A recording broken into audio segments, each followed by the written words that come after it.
Nang dahil sa profile picture na sobrang ganda, nabiyag ang isang lalaki, itago na lang natin sa pangalang Isto. Ano nga ba ang kwento bakit umatras si Isto sa araw ng kanilang kasal ni Ana?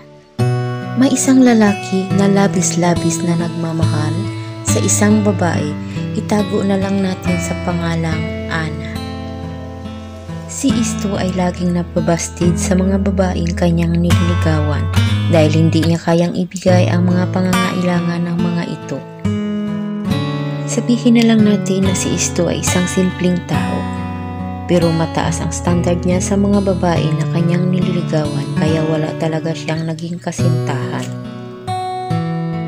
Dahil hindi niya kayang ibigay sa mga babae ang mga hinihiling ng mga ito, kaya lagi na lang siyang nagbastid at hindi na siya pinapansin ng mga babaeng kanyang nililigawan.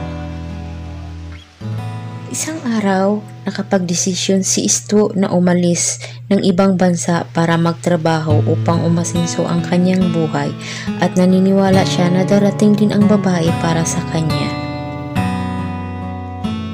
Si Isto ay pinagpala at nagkaroon ng opportunity na magkapagtrabaho bilang isang manager sa isang kumpanya. Palagi niyang naiisip kailan kaya darating ang babaeng makakasama niya sa habang buhay. Palakaibigan si Isto sa mga babae, ngunit ang mga babae ay lagi siyang pinaparinggan na sila ay may boyfriend or asawa na, kaya parang gusto nang sumuko ni Isto na para bang wala na talagang babae para sa kanya. Lagi na lang si Isto tulala at tinatanong ang kanyang sarili kung bakit ba talagang walang babaeng nagkakagusto sa kanya. Naisip ni Isto na ipokus na lang ang kanyang sarili sa kanyang trabaho at mag-ipon upang kung sakali mang darating ang babaeng para sa kanya na ibibigay ni Lord ay siya ay ready na. Isang araw, off ni Isto sa kanyang trabaho, nag-open sa kanyang FB at naghanap-hanap ng makakausap. At dito niya nakita ang isang profile picture na isang babae, nang ngiti pa lamang ay nabihag na ang kanyang puso. Tiningnan ni Isto ang mga picture ng babae, napakaganda ito at nabihag agad ang kanyang puso. Hindi makapaniwala si Isto sa araw na ito ay makikita niya ang babaeng magpapatibok ng kanyang puso. Sinubukan ni Isto na mag-message sa babae kung sasagot ba ito sa kanya, baka suplada ito at hindi siya nagkamali. At hindi naman nabigo si Isto at nag-reply agad naman ang babae sa kanya ng "Hello Isto!" At dito na nag-umpisa ang kanilang pag-uusap, video call, ngunit hindi nakikita ni Isto ang mukha ng babae dahil lagi itong nakatakip. Laging sinasabi ng babae darating ang oras at makikita niya din ito sa tamang panahon at sa tamang oras. Sabi naman ni Isto, hindi naman siya nagmamadali, mag-aantay siya kaya ayun hindi niya nakita ang babae. Napamahal na ng sobra si Isto sa babae kaya handa niya na itong pakasalan kaya tinanong niya ito kung handa itong magpakasal sa kanya. Hindi naman nabigo si Isto at ito naman ang sagot ng babae. Siyempre naman, pakasal ako sa iyo, Isto. Kailan mo ba gusto? Naku, ang tuwa ni Isto hanggang tenga, grabe ang tuwa niya.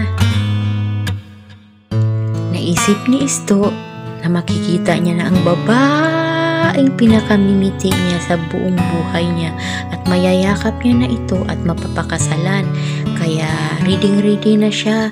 Kaya gusto nang umuwi ni Isto para magpakasal kay Ana. Kaya si Ana naman nag-aantay lang kung kailan darating si Isto para sila'y magpakasal. Marami nang iniisip si Isto, ano kaya ang itsura ng aking magiging asawa? Napakaganda kaya?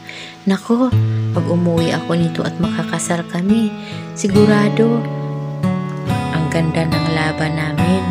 Parang wrestling lang. Umuwi na si Isto sa Pilipinas upang magpakasal sa kanyang babaeng pinakamamahal na si Ana. Araw ng kanilang kasal, nakabihis na si Isto, ganon din si Ana. Nakatakip pa rin ito, hindi nakikita ang pagmumukha. Nang tinanggal na ni Ana ang kanyang takip sa muka, nabigla si Isto sa pagmumukha nito. Malayong malayo sa profile picture niya kanyang nakita. Hindi siya makapaniwala na ganito kapangit ang kanyang papakasalan, kaya umatras si Isto. Hindi na natuloy ang kanilang kasal.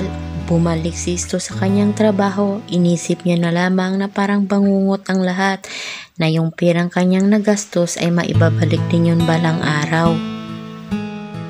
At dito nagtatapos ang kwento ni Isto sa kanyang love story. Thank you!